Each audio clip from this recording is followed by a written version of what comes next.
নমস্কার, সকলেই কেমন আছেন? আশা করছি সকলে ভালো আছেন। আবারও একটি নতুন দিনের সাথে নতুন একটি ব্লগের সাথে আপনাদের সকলকে স্বাগত জানাচ্ছি। আজ হলো শনিবার, এখন বাজে ঘড়ির কাঁটায় ঠিক সকাল 5টা। আজকে অনেকটাই সকাল সকাল ঘুমের থেকে উঠেছি, কারণ সংসারের কাজকর্মগুলো একটু সময়ের মধ্যে সেরে নেব বলে। জানেন তো, এখন না ভীষণ গরম পড়েছে, সেই কারণে একটু বেলা হয়ে গেলেই ঘুম থেকে উঠতে ভীষণ কষ্ট হয় উনানে রান্না করতে, সংসারের কাজকর্ম সারতে। এতে করে সকাল সকাল ঘুম থেকে উঠে সংসারের কাজে হাত দিয়েছি। ওই দেখেন, দেখতেই পেলেন ওই দিক দিয়ে আমি কিন্তু সমস্ত বাসনপত্রগুলো কালকেকার রাতের বাসি বাইরে বের করে নিয়েছি। তারপরে দৌড় ঘরে মারুলি জল দিয়ে দিলাম, আর এই দেখেন এইদিকে সোজা চলে এসেছি উঠানটাকে ঝাঁট দিতে।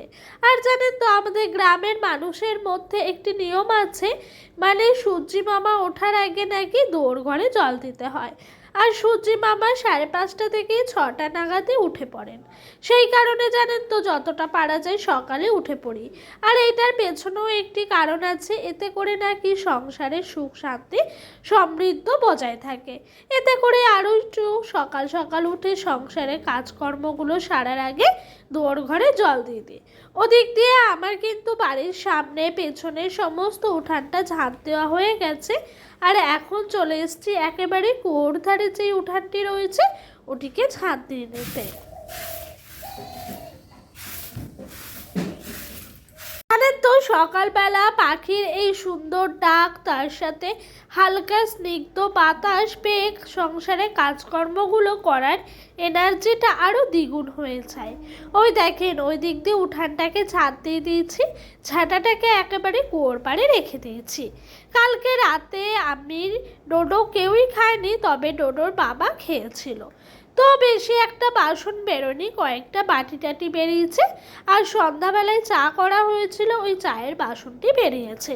এই দেখেন এই দিক দিয়ে আমি সোজা চলে এসেছি কড়াইটাকে একটু সুন্দর করে মাজা ধোয়া করতে। তার সাথে কিছু বাসনপত্র আছে, সেগুলোকেও মাজা ধোয়া করে নিচ্ছি।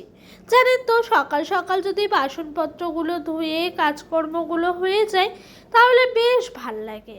এখন বর্ষার ওয়েদারটা একটু বাড়াতে গাছগুলো মনে হচ্ছে যেন আরও তরতাজা হয়ে উঠছে।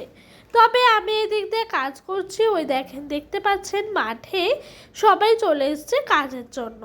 আমাদের বাড়ির পিছন সাইডে শসা গাছ লাগানো হয়েছে, এতে করে ওই মাঠের মালিক প্রত্যেক দিনই আসেন। আর এইদিকে জানেন তো, গাছের আমগুলো যেগুলো দেখে গেছিলাম যেই সাইজের আছে, সেই আমগুলো এখন একটু বড় হয়েছে। ওদিক দিয়ে বাসনপত্র মাজা ধোয়া করে একটু ঘর বারান্দাটা মুছে নিলাম। তারপরে এই দেখেন আজকে বেশ কয়েকটা কাচাকুচি করেছি। কাচাকুচি বলতে, কালকে যে আমরা গেছিলাম বাড়ি থেকে, সেই সমস্ত জামা প্যান্টগুলোই এখন সকাল সকাল কেচে দিয়েছি।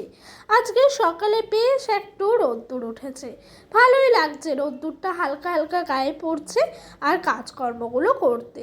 তবে জানেন তো, একটু ভোরের দিকে না শীত করছিল, তবে যতটাই বেলা হচ্ছে ততটাই যেন গরমের পরিমাপটা বেড়ে যাচ্ছে। যাই হোক, ওদিক দিয়ে আমার কিন্তু হয়ে গেল জামা কাপড়গুলো মেলা। এই দেখেন এবার চলে এসেছি ঘরটা গুছাতে। ঘরের অবস্থান থেকে বিছানার অবস্থানটা একেবারে নাজেহাল। বিছানায় যে প্লাস্টিকটি পাতা থাকে, বাড়িতে বাচ্চা থাকলে সেই প্লাস্টিকটি 2 ভাগ করে পেতেছি। আর এই দেখেন বাড়ির থেকে নিয়ে এসছিলাম একটু ভেন্ডি, তার সাথে নিয়ে এসছিলাম কুমড়োর বীজ। ওগুলোই ডোডোর বাবা লাগিয়ে দিচ্ছে। ওদিক দিয়ে ডোডো আর সোহিনী রাস্তার মধ্যে ভীষণভাবে খেলা করছে। এরই মধ্যে আমাদের সকলেরই সকালের খাওয়া দাওয়া হয়ে গেছে। আজকে সকালে তেমন একটা কিছু রান্না করা হয়নি।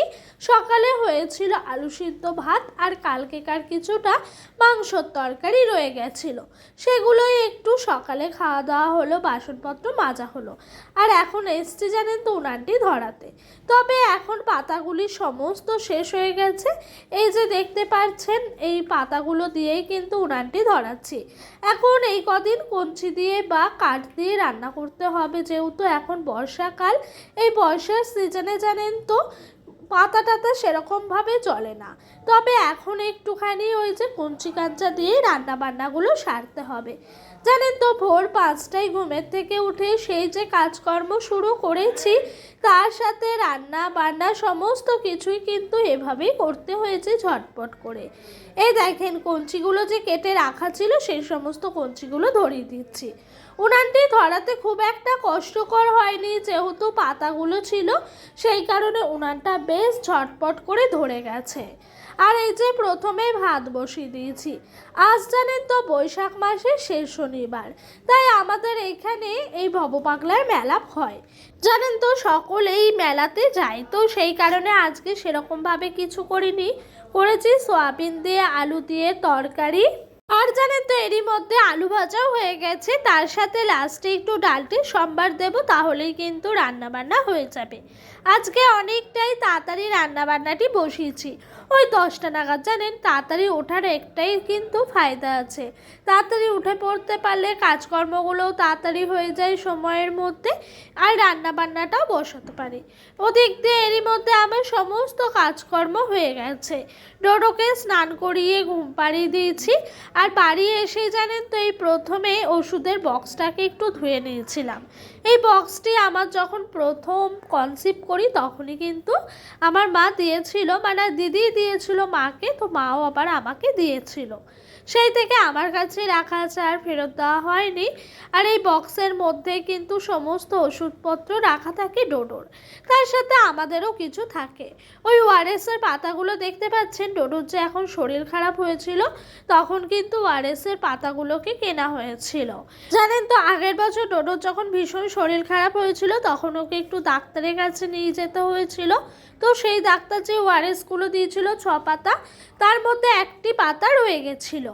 সেই ওআরএসের পাতাটা আলাদা করে একটু মাঝখানে রেখে দিলাম। আর এই রিসেন্ট যেই ডাক্তারের কাছ থেকে ওআরএসটা নেওয়া হয়েছে সেটাও কিন্তু আলাদা করে রেখে দিয়েছি। ডোডোর বাবা আসতে অনেকটাই লেট করবে, তাই আমি দুপুরে কিন্তু অল্প কটা ভাত নিয়ে একবারে দুপুরের খাওয়া দাওয়াটা সেরে নিলাম। জানেন এখন বাজে ঘড়ির কাঁটায় ঠিক 3:30।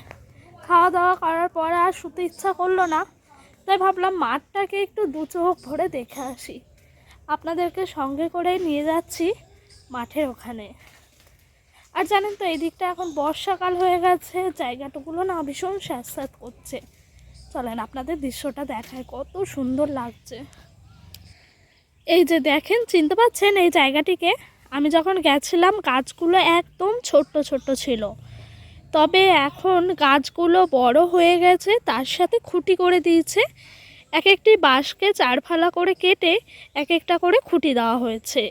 তার ওপরে যে লম্বা লম্বা দেখতে পাচ্ছেন ওগুলো হলো দড়ি, দড়ি বেঁধে দিয়েছে মাথা থেকে ও মাথা।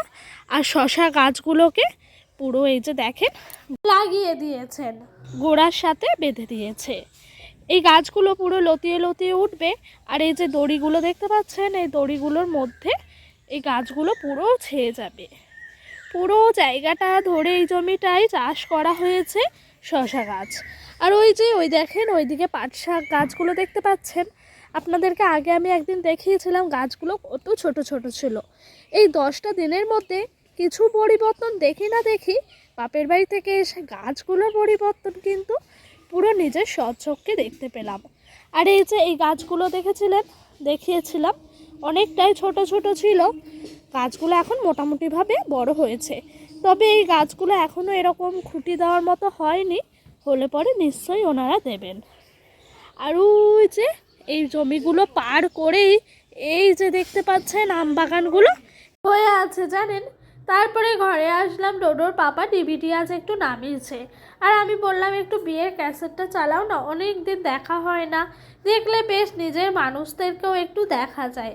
সবার সাথে আমার অনেক দিন হলো দেখা সাক্ষাৎ হয়নি, তবে যখনই সকলের জন্য মন খারাপ হয় তখন একটিবার নিজের বিয়ের ভিডিও ক্যাসেটটি তাকিয়ে দেখি, আর সেই মানুষগুলোকেও আমি দেখতে পেয়ে যাই। যাই হোক, তারপরে বেরিয়ে গেছিলাম এই যে ভাও-পাগলার মেলার উদ্দেশ্যে। লাইনটি দেখতে পেলেন? ওই লাইনটিতে এই খাবারটি দিচ্ছে, রুটি আর পাউরুটি। বেশ ভালো লাগছিল জানেন খেতে, সকলেই খেয়েছি। আর মেলার মধ্যে চারিদিকে এই যে গজা, নিমকি, জিলিপি, তার সাথে খাজা, বিভিন্ন রকমের আইটেম ছিল। কোথাও ছিল বাদাম, কোথাও ছিল নিমকি। আর এতটাই ভিড় হয়, আপনাদেরকে কি দেখাবো। আরেক জায়গায় শরবত দিচ্ছে। এখানে এই মা কালীর দৃশ্যটি দেখে বেশ ভয় পাচ্ছিল ডোডোবাবু। আজকে মেলার থেকে এই পাখাটিকে কিনেছে। চলেন আজকের মতো আসি, আপনাদের সাথে দেখা হবে আবারও একটি নতুন দিনের সাথে, নতুন একটি ব্লগের সাথে। সকলে ভালো থাকবেন, সুস্থ থাকবেন, নিজেদের শরীরের খেয়াল রাখবেন। তার সাথে নতুন পুরনো সকল বন্ধু আমার পাশে থাকবেন। ভিডিওটি ভালো লাগলে একটি লাইক করে কমেন্ট করে যাবেন।